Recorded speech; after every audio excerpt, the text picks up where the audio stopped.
হে everyone, বং অরুন্ধতী চ্যানেলে সবাইকে অনেক অনেক ওয়েলকাম। চলে এসেছিলাম একটি অন্নপ্রাশন অনুষ্ঠানে। আমার ফ্রেন্ডের মেয়ের অন্নপ্রাশন ছিল। দেখুন, এই যে সেই মিষ্টি ফ্রেন্ড যার মেয়ের অনুষ্ঠান, দেখুন কত সুন্দর করে ডেকোরেট করেছে জায়গাটিকে, ভীষণ সুন্দর লাগছে। এই যে আমার আরেকটি ফ্রেন্ড, আমরা তিনজনে একই সাথে ফ্যাশন ডিজাইনিং কমপ্লিট করেছি। দেন চলে এলাম মকটেল কাউন্টারে। কি মকটেল নেব সেটাই ডিসাইড করছিলাম। কত রকমের ভ্যারাইটিস আছে দেখুন। যাই হোক, আমরা আমাদের মতন মকটেল এনজয় করি, আপনারা দেখতে থাকুন।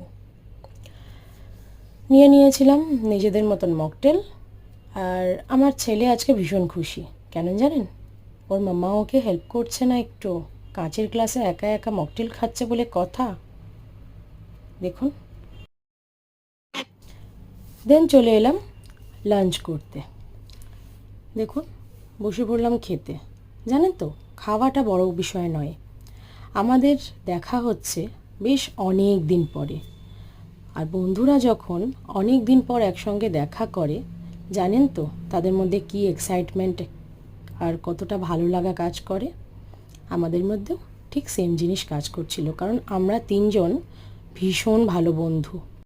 আমার ছেলে কিছু বেলুন কোথা থেকে নিয়ে এসছে আমি জানি না, হয়তো কোনো জানলা ফাল্লায় বাঁধা ছিল, ও টুক করে সেটা খুলে নিয়ে চলে এসছে। কেন না, সবাই বেলুন ফাটাচ্ছে, ওকেও ফাটাতে হবে। কিছুতেই নিজের বেলুনগুলো সে ফাটাতে পারছিল না। ফাইনালি সে আমার ফ্রেন্ডকে বলছে, আন্টি প্লিজ আমাকে হেল্প করো।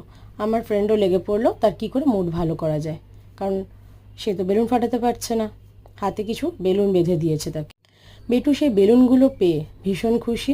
ফাইনালি তাকে বেলুন ফাটাতে দেখিয়ে খুব এনজয় করলো আমার ফ্রেন্ড।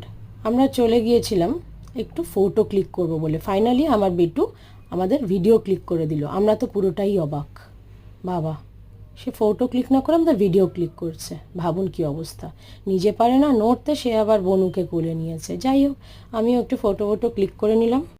তারপর বাড়ি যাবার পালা, কিন্তু প্রায় সন্ধে হয়ে গেছিল।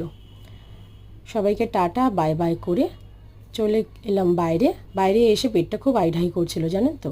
একটা কোল্ড ড্রিঙ্কস নিয়ে চলে এলাম বাড়ি। আজকের মতন টাটা।